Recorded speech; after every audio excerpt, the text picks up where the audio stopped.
In this lesson, we'll use a direct painting method to create a portrait in oils on gessoed panel. The first thing we need to do is create a drawing on our prepared panel. In this case, I've prepared the panel with a layer of blue. There's a reason for this, and I'll get into that in just a moment. We can use a variety of methods to get our drawing onto the surface. For this example, I'm going to use a graphite transfer. So we'll just apply a soft graphite to the back of the photo reference. In this case, I'm using a 6B pencil. Once we've covered the entire back portion of our photo reference, we can lay it over the top of our prepared panel and position it in place. Then, using a couple of strips of masking tape, we can tape it down so it doesn't move. And of course, you can use a variety of different methods to get a contour line drawing onto the surface. You can freehand the drawing if you like. You can use a grid technique if you want a little bit more accuracy. But if you want the utmost accuracy, a graphite transfer is a good way to go. Then we can use a sharp, harder pencil, in this case an H pencil, to trace over all of the contour lines, concentrating on the shapes of value. Once we've done that, we can remove the photo reference, and now we see that we have a contour line drawing in place, and we can begin the painting process.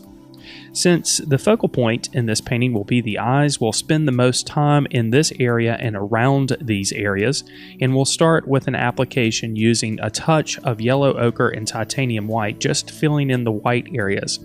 Over the top, we can start adding some of the shadows. For this, we'll use a mixture of Prussian blue with a touch of burnt umber mixed in to create a more natural looking gray.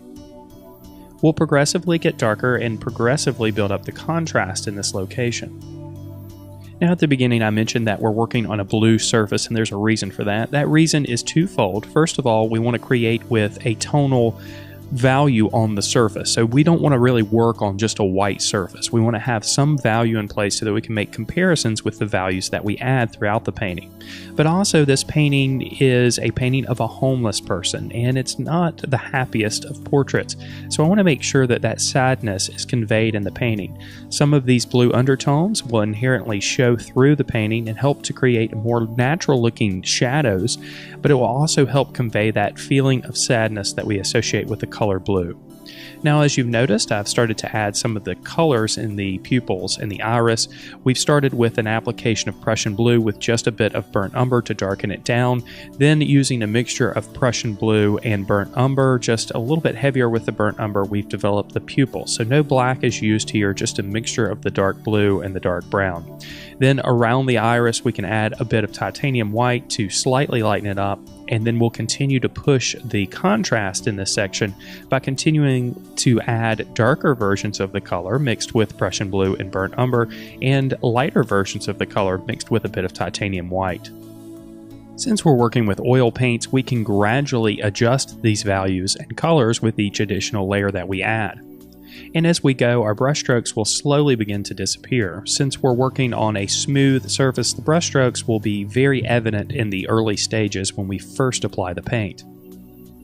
Now we'll simply continue the process of pushing the contrast in value. We'll add a bit of a lighter version in the areas of the white portions of the eyes. And we can blend transitions as well, going over the top of these applications with a brush without any paint on it. Then we can start to push the darker values. Again, this is a process of just pushing and pulling the dark and light values until we arrive at a value that's accurate. Now we're going back in with a darker version. Again, this is a mixture of Prussian blue and burnt umber. And then again, we can blend these transitions with the brush.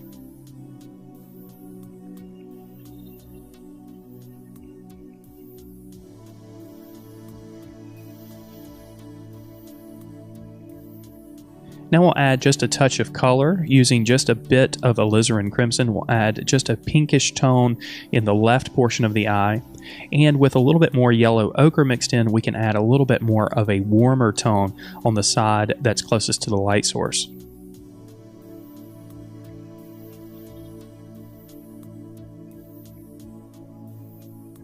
Now we're ready to add those strong highlights. Using titanium white, we'll go in and add a couple of highlights to both portions of the eyes. These highlights overlap the pupil and the iris slightly. We want these highlights to be strong, but if you find that later in the painting process you need to go back and strengthen them up, you can always do that. Using a bit of alizarin crimson with just a touch of burnt umber, we can add the tear ducts. Then once we've got our base color in place, we can go back and make adjustments to the value and the contrast. In this case, I'm adding a little bit of a darker version of the alizarin crimson. Again, we're making these colors darker by mixing Prussian blue and burnt umber with them instead of black. Using our darker mixture, this time a little bit more dominated with the Prussian blue, we'll go ahead and outline the upper portion of the eyes, and then just outside of that, the lower portion of the eyelid we'll address with a darker version of our alizarin crimson. So you can see it has a little bit of a purpley undertone, which brings us to mixing skin tones, because from here on out we're going to be developing the skin tones in the painting. Now, in most circumstances, we can mix a skin tone using a combination of red, yellow, brown, and white, and use a little bit of blue to create the shadows. I like to say red, yellow, brown, and white. That's how you make your skin tone right. But of course, there's a caveat to that, because we also have to sometimes add a little bit of blues or purples or even some greens to create more natural looking shadows. But of course, blue and yellow make green, and blue and red, of course, make purple. So these are our basic colors that we're going to be dealing with. Now, of course, in the shadowed areas for this particular painting, we want to keep them very cool. Again, we want to create an element of sadness or a feeling of sadness in the portrait. So for this particular portrait, in the shadowed areas, we're going to be using a cooler red, a more natural, earthier yellow, and then a cool, dark blue. So we'll be using alizarin crimson, yellow ochre, and Prussian blue for the shadowed areas. Now, of course, we'll need to adjust the values in these locations, so we'll be using a couple of neutrals to do so. The neutrals we'll be using, of course, are titanium white and then burnt umber. Now, of course, burnt umber is a warmer color. It's actually a darker version of orange, if we think about brown that way. But when we mix it with the Prussian blue, we can allow the Prussian blue to dominate, and when mixed with alizarin crimson, it's going to create more of a purpley shadow. Now, of course, we're going to need to have some warmer colors for the highlights. We'll use these colors minimally at the beginning, and then we can go back and glaze them over the top if we need to make things a little bit warmer. These two warmer hues that we're going to be using are cadmium red hue and cadmium yellow pale hue. Again, we'll be using these colors primarily on the right side of the face, which is closer to the light source. We'll begin by establishing some of the darker shadows around the eyes. Again, we're starting with the eyes since they're the focal point and working outward from there. We're also going to put more time and attention in these locations. We're using a mixture again of alizarin crimson, burnt umber, and Prussian blue initially to create these purpley undertones. We'll gradually get darker with our applications. And here again at the beginning stages, when we're first applying the paint, we'll see evident brush strokes, but we'll go back and smooth these applications in a moment using a sable brush. We'll get very dark here at the beginning, and then we'll slowly start to work some of the lighter values right on top of the darker values. As we're blocking in these colors initially, we're painting very loosely. We're not concerned with the details right now, just the overall shapes of value that we observe. It's also important to point out at this stage in the painting that we're not going for photorealism here. Of course, we want to create a representational portrait, but we'll allow our own personal style to show through. So instead of getting too obsessed with all of the details that we see, we want to make sure that we allow some expression to come through the finished portrait.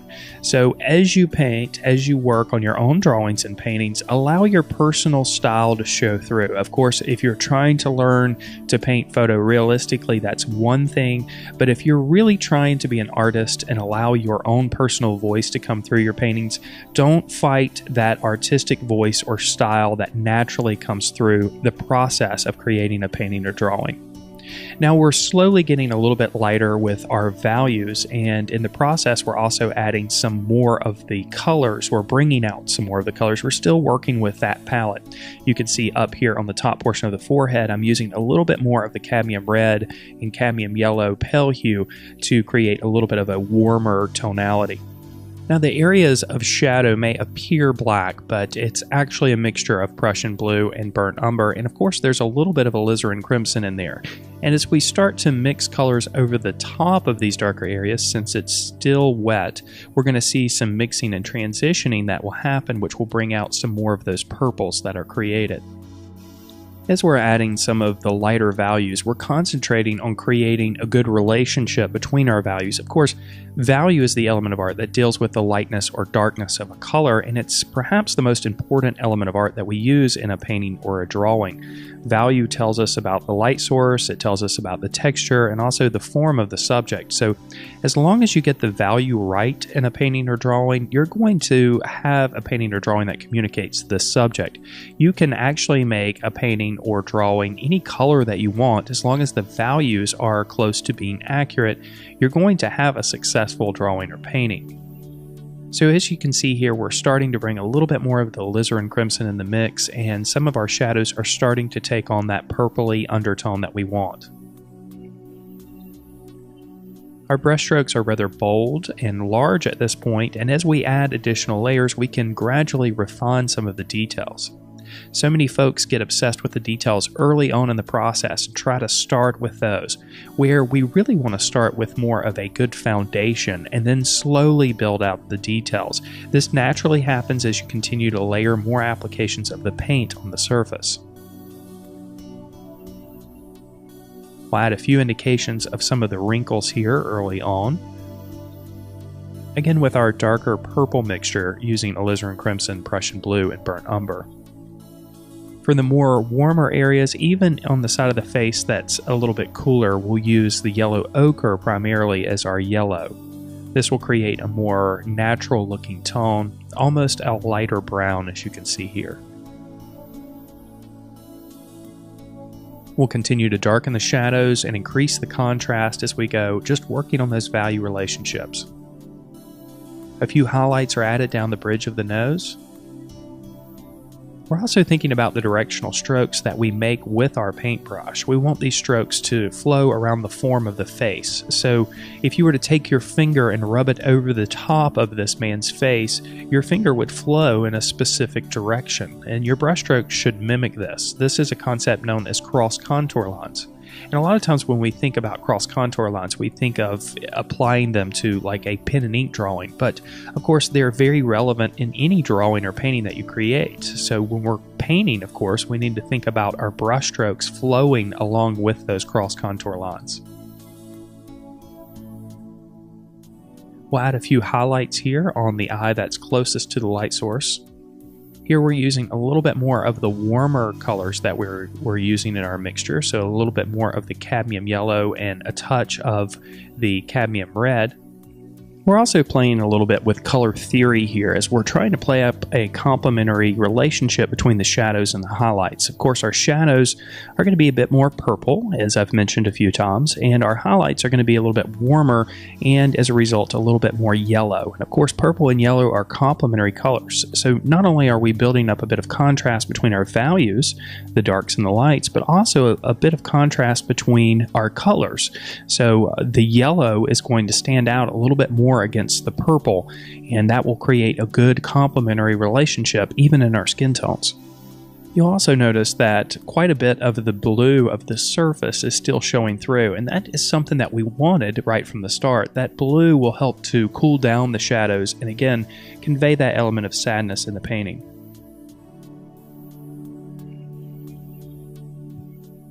Now at this point, we're still patiently adding a variety of different versions of our skin tone, again sticking with the palette that we started with, and we're also working on those value relationships. And since we're working on a smooth gessoed panel, these brushstrokes are going to be very strong. Now, of course, we could continue this painting and allow these brushstrokes to be very strong and evident, but in a moment we'll go back with a softer sable brush and smooth the transitions of tone and value. It's important to kind of patiently work up to that point, though, if you're working on the surface and you're using this particular approach to painting. We don't want to blend too early in the process. We want to make sure that we have a good value relationship and good color relationship going on before we get to that stage. That's why I'm continuing to add additional colors and additional values and versions of our mixture at this point. We'll add a little bit of warmth over here, even in the side of the face that's shadowed. This is the upper cheekbone that protrudes out a little bit more, and it's catching a little bit more of that warmer light.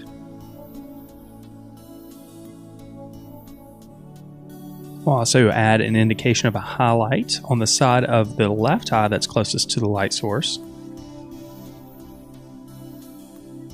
And then we'll add a few more highlights, bringing out some of the wrinkles on the right side of the face. At this point, we're still sticking with mostly the cooler versions of the colors that we're using, the alizarin crimson, the Prussian blue, and the yellow ochre. As we work through the painting, we'll start to make decisions on whether or not we need to bring out some of the warmer colors, and we will later in the process, but right now we're still sticking with some of those cooler versions of the colors.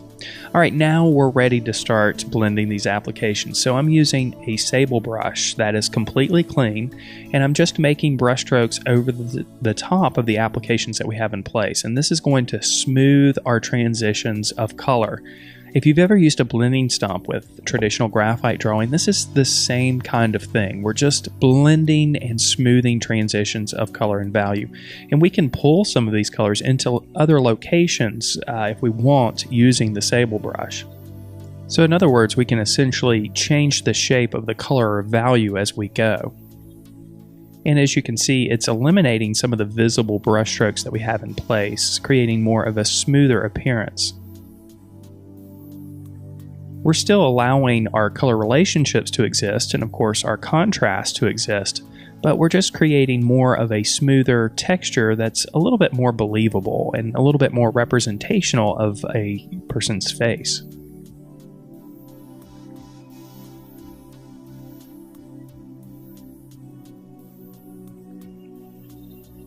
Now over the top, we can continue to add additional applications of different values and more of our colors.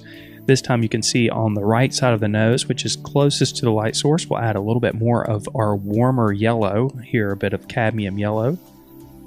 And we'll do the same thing on the right side of the eye. Then we can bring in a little bit more of that cadmium red as well into the mix.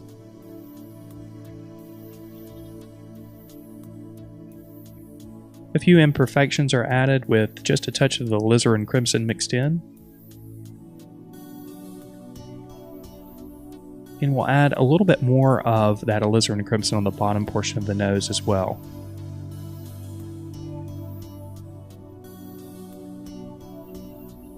We'll continue to gradually add some of those warmer tones, again increasing the contrast in not only the value but also the color relationships. And then we'll continue to bring out highlights as we go as well.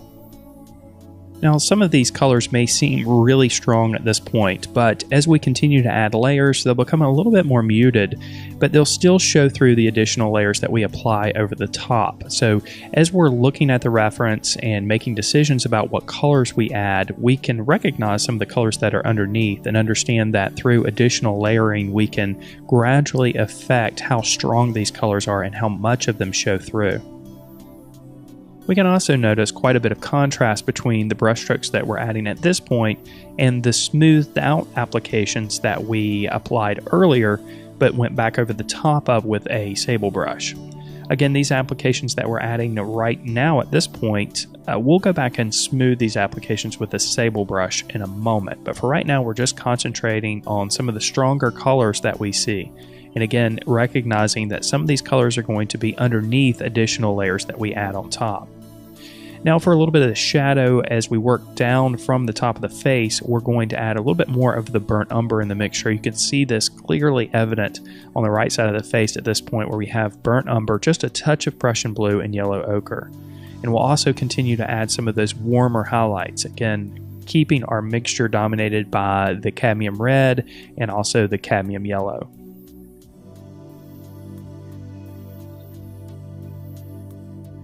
The only point where we've used pure white at this point is in the highlight of the eye. It can be very tempting to add some of those strong highlights that you see using pure white, but usually our highlights are a lighter version of a color. The only exception might be in and around the eye, and even in our areas where we have highlights in the eyes, there's a little bit of that Prussian blue that mixes in that makes it feel a little bit more natural. Now we're ready to go back with an additional round of blending using the sable brush. And again, since we've got some of the colors added on top of our initial layer, we'll have some of those layers of colors show through this blended application. We'll work around some of the highlighted areas on the nose, allowing those to remain strong for now. And just like with using a blending stump, it's easy to get carried away with the blending. So as we're blending with the sable brush, we're making sure that we leave areas of color that need to remain strong, just like as I mentioned on the bridge of the nose.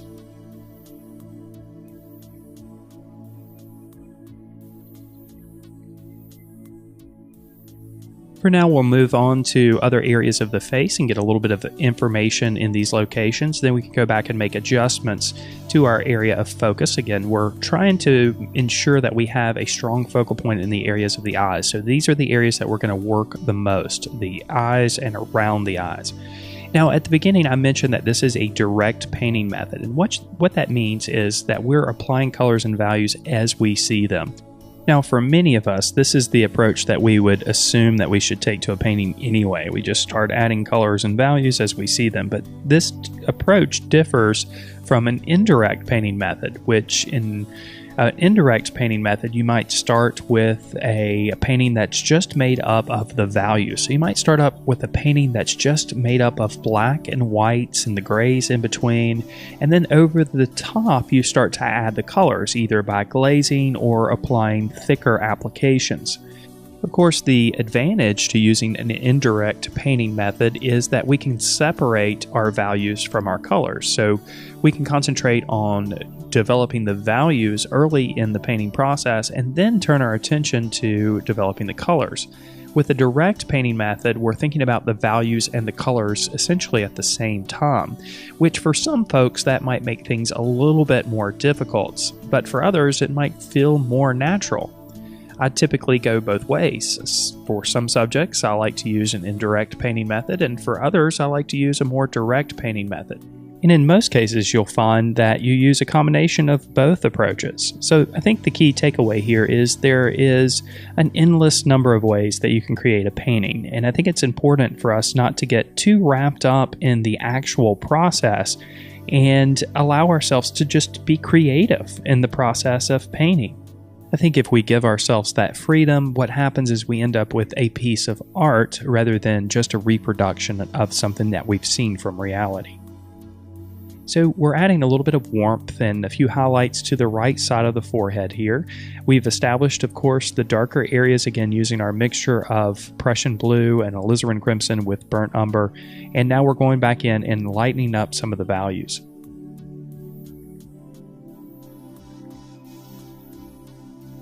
We'll also add a little bit of a warmer shadow to the right side of the forehead to make it look like the forehead protrudes, so we'll need to have a little bit of a slight change in value on the right side of the face.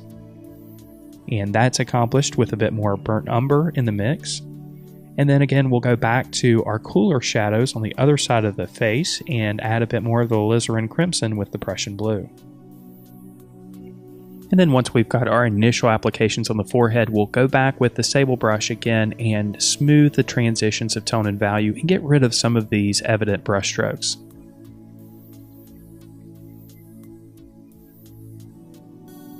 And of course, as we ease these transitions from light to dark, the form of the forehead starts to make a bit more sense, and we also see a little bit more of that complexity in the color in the forehead that we've developed already in the face.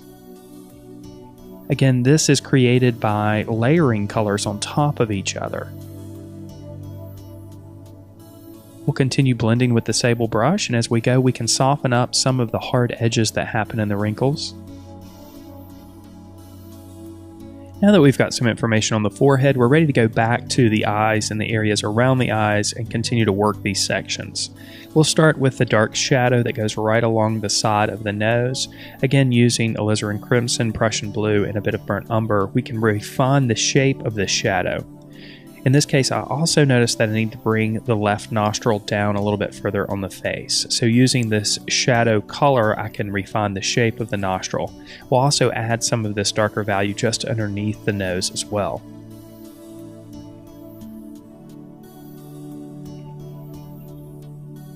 We can also pull out a few additional wrinkles on the left side. And of course, our wrinkles, or the illusion of wrinkles, is created by the contrast in value.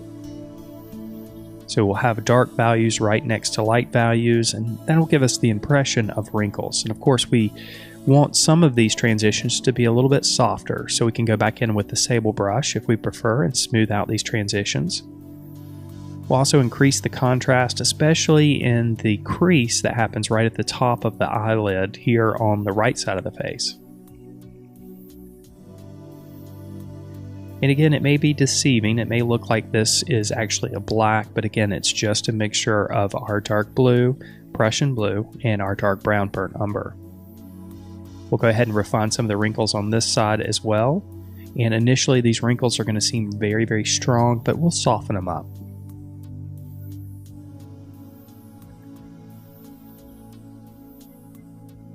Now we can go back with the sable brush and soften some of these wrinkles. Of course, this is going to tone down some of the contrast, but the wrinkles will still be evident. Now, of course, it's important that you use a soft brush like a sable brush to do the blending here. You try to use a harder brush or a coarser brush like a hog bristle brush to do the blending. You'll do some blending, but the texture of the brush is so stiff and strong, especially on a smooth surface like this, that you'll introduce additional brush strokes. So if you're looking for that soft transition of tone and value, it's highly recommended to use a soft sable brush to do your blending. Now we're going back in and adding some of those warmer tones along the wrinkles in the forehead. And of course, as we add lighter values, it'll make the wrinkles stand out a little bit more and increase the impression of the light source originating from the upper right-hand corner. It also brings a little bit more life to the painting. At this point, a lot of our colors are a little bit grayish, and we kind of want that in the painting. Of course, some of the blue undertones are still showing through, and we can see that clearly in the painting. And of course, we want that to happen in the end result. We want those blue undertones to show through. Again, it's going to create a little bit more of a natural appearance, but it's also going to keep our painting muted and will hopefully evoke that feeling of sadness. But nonetheless, we still need some warmer tones, and so we'll continue to add them here primarily on the right side of the face. Again, we're creating our warmer skin tones by adding more of the cadmium red and more of the cadmium yellow pale hue to our mixture. And as you can see here, we'll continue to adjust highlights as we go, again incorporating a good contrast between our values.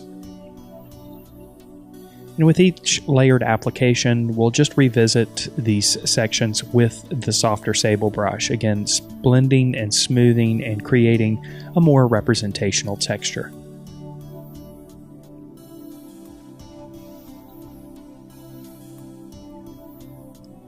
Now that we have some colors and values in place around the eyes, we can go back and start adding additional details and again bump up that contrast between values.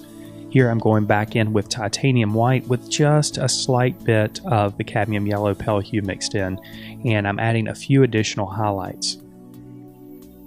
We'll also pull some of that warmth out to the upper cheekbone.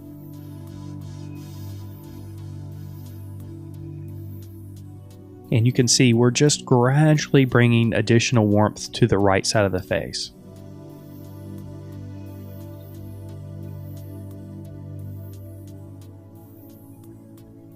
Now we'll pull out some of the wrinkles. We'll add a few of those highlights in between some of the darker lines.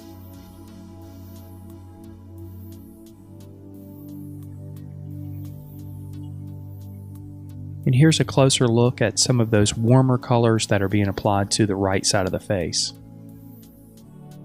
Using our warmer mixture, we can now add a strong highlight to the right eyelid.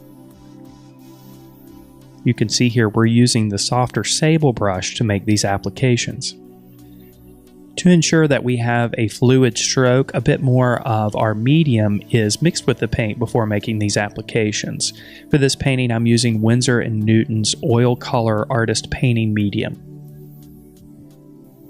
We'll apply a slightly lighter value up the top portion of the bridge of the nose, and then quickly blend that application using the brush. Then we'll continue to add some hints of lighter value and also increase the contrast by making the shadow a bit darker on the left side. Here again, we can smooth and blend these applications using the sable brush as we go.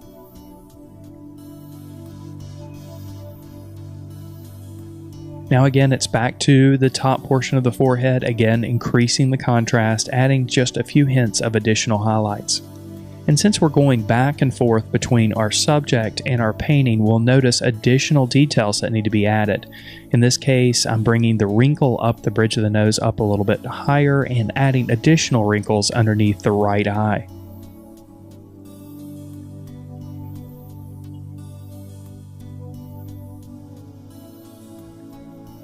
We'll make these wrinkles stand out a bit more by adding some lighter values around them, and then we'll work on the transition down the right side of the face. At this point, I think we have enough information around the eyes and we're ready to add the eyebrows.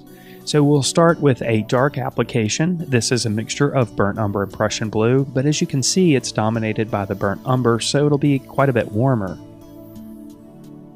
We can use the sable brush to pull some of the wet paint into the surrounding skin, giving the impression of a few stray hairs. We'll do the same for the left eyebrow. And then we can make adjustments to the shape using the sable brush. Now we'll add a few highlights using a mixture of titanium white with a touch of cadmium yellow pale hue. There's also just a touch of burnt umber in this mixture as well to tone it down a bit. We'll make strokes in the direction that the hair grows. And we'll also add a few additional stray hairs.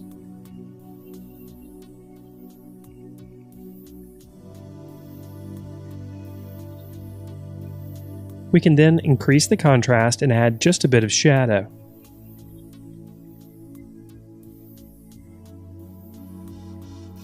After softening the shape of the eyebrow on the left side of the face, we can do the same thing, adding a few indications of some of the hairs. We'll start with our light applications.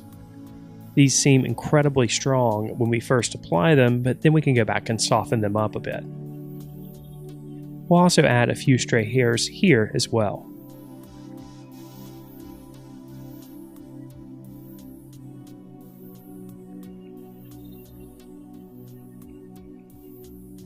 Now we'll turn our attention to developing the ears. We'll start with a dark purple. Again, this dark purple is mixed by using alizarin crimson with Prussian blue and burnt umber. After defining the overall shape, we can go in and start pulling out some of the lighter values that exist down towards the bottom of the ear. We'll gradually get slightly lighter, working the applications in by blending. We'll add a bit more of the alizarin crimson to make the color a little bit warmer. Then we can blend these applications again using our soft sable brush. Our right ear is on the side of the face that's closest to the light source, so we'll start with warmer colors here, using our mixture of cadmium red, cadmium yellow, a bit of yellow ochre, titanium white, and then burnt umber to mute the color. After establishing the shape, we'll start pushing some of the darker values. We'll add a bit of alizarin crimson in the areas of shadow.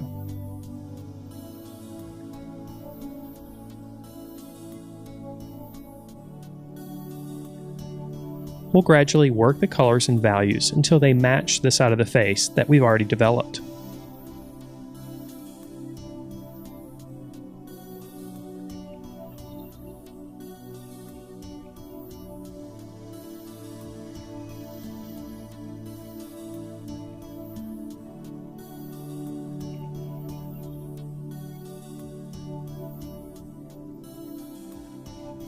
We'll add a few warmer highlights. And then using our sable brush, we can blend these applications. We don't want there to be too many details in the area of the ear because we don't want to take away focus from the eyes. For now, we'll move on to the lips and the beard. We'll start here by establishing the darker tones. We'll start with our darker and cooler mixture of alizarin crimson, Prussian blue, and burnt umber.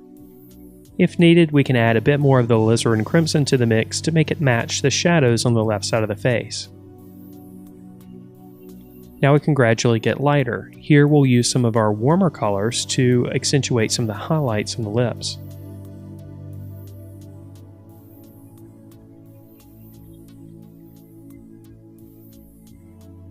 Just as we've done throughout the painting, we'll start with looser applications, and as we layer more applications of paint over the top, we'll allow our details to slowly emerge.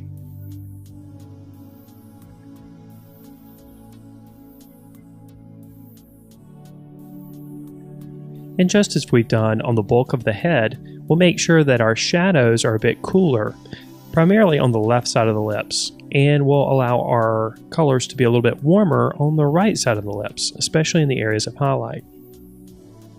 We'll put down a bit more of our darker shadow color and bring it down past the lips so that we have a bit more value to make comparisons. Then we'll return to the lips and continue to work our value relationships.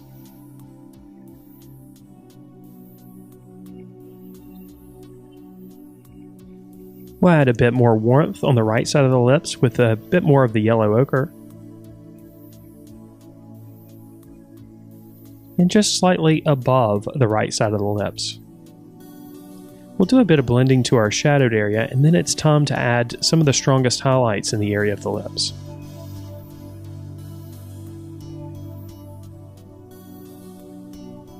We want the details of the lips to be suggested rather than spelled out completely. We'll continue to work on our value and color relationships, this time adding additional amounts of warmth to the right side of the bottom lip.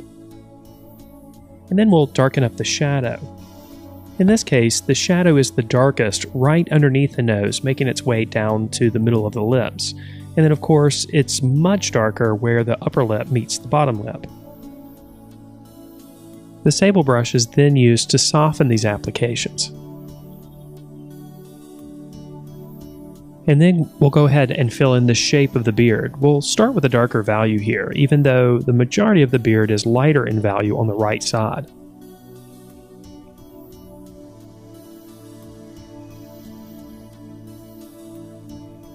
We'll bring our darker purple mixture all the way across, defining the overall shape of the beard.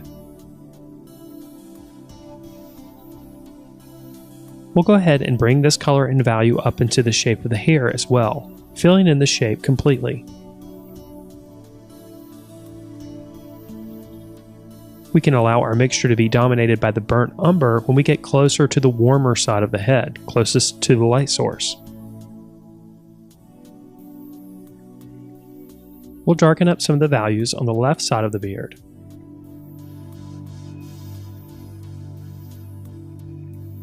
And we'll add some hints of darker value on the right side as well. We'll do the same to the hair before softening the entire application with a sable brush. This gets rid of most of the brush strokes and gives us a nice flat surface to add details, which we'll do later in the process. For now, we'll go ahead and establish the colors of the clothing. We'll start with a mixture of Prussian blue and burnt umber. This mixture is dominated by the Prussian blue. We'll add a lighter but muted version of this color on the right side of the body.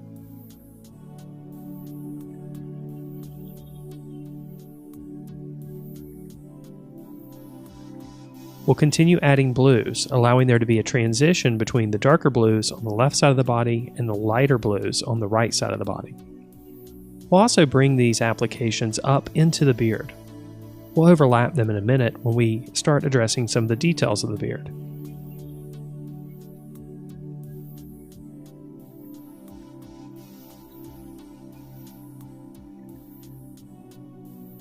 We'll continue adding blues using looser brush strokes.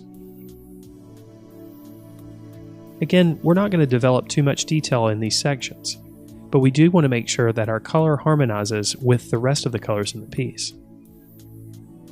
We will use a sable brush to smooth transitions, however. Now we'll address some of the colors of the background, and for this painting I'm going to keep the colors relatively the same. So we'll use a mixture of Prussian blue and titanium white. We'll allow the Prussian blue to be a bit more dominant in this mixture, closer to the top of the composition. Then, using a mixture of burnt umber, yellow ochre, and mostly titanium white, we'll start developing some of the brushstrokes that will eventually create the illusion of the hair and the beard. We'll go right on top of the darker applications that we have in place. And since these dark applications are still wet, some of it will mix with the applications that we make, creating a more natural appearance. Of course, we'll want to pull brushstrokes in the direction that the hair grows, so these brushstrokes will come out from the face and taper. But of course, we don't want to paint every single strand of hair. Instead, we should think of the beard as being a volume made up of smaller strands of hair. So although we're building up some of the texture initially with our brushstrokes, we're going to gradually build up the contrast to create the impression of an overall form, and we'll allow these brushstrokes to give us the impression of texture that we're after, rather than spelling out every single detail. We're adding a bit of warmth here with a bit of yellow ochre as well, primarily on the side of the beard that's closest to the light source. Now, using the softer sable brush, we can go in and start blending these applications. And as we do, some of the textural marks that we created with our initial brushstrokes will remain, but we can soften up some of the other ones and again concentrate on that volume. We'll pull out some of the darker hairs down the side of the face, connecting with the beard, and we'll also add a few additional highlights to the beard to make it stand out a bit more. These highlights are warmed up with a touch of red.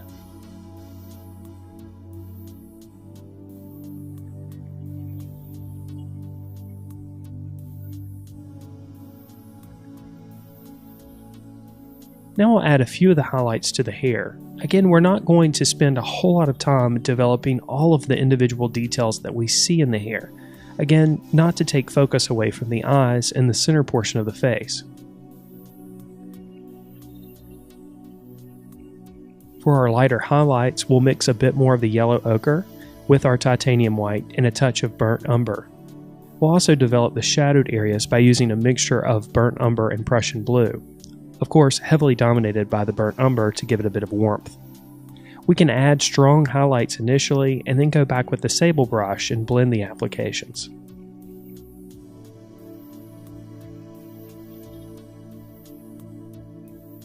Just as we did with the beard, we want to be conscious of the direction that the hair is growing, so our brush strokes should taper as we pull them out.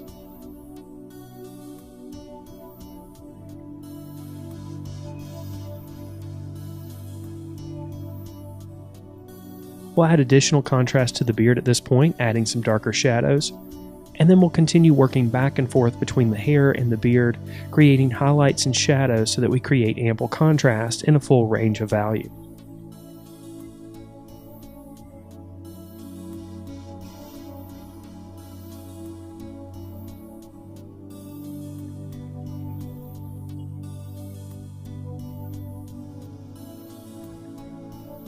Now that we've established our background colors, values, and also many of the values and colors of the hair and the beard, we can start to reevaluate the colors and color temperature of the face. In this case, I see that things need to be warmed up quite a bit.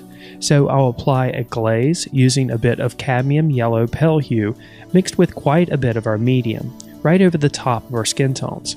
This light glaze is applied primarily on the side of the face that's closest to the light source. Immediately, you can see that it brings out the purple shadows and creates additional color contrast.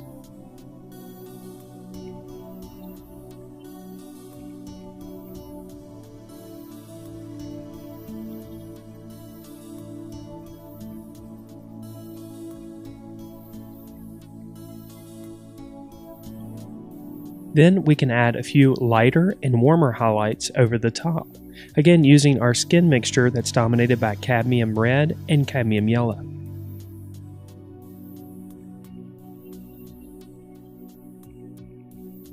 We'll now go to the left side of the body, which is primarily in shadow, and apply an additional application of our dark blue mixture, again Prussian blue with burnt umber, dominated by the Prussian blue. This will create a more even and solid application. It will also increase the contrast of the left side of the face. We'll add a bit of alizarin crimson to the inside portion of the right ear and bring a little bit more of those purple shadows into the face.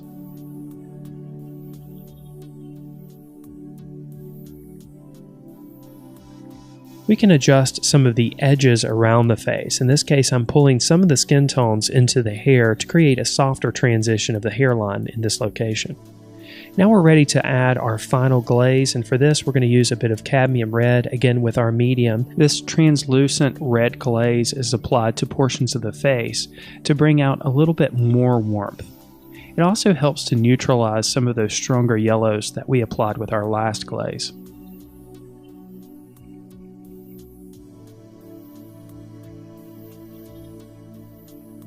It covers up some of the cooler blue undertones that are showing through, although we still have some of those cooler undertones so that we can still retain that feeling of sadness in the portrait.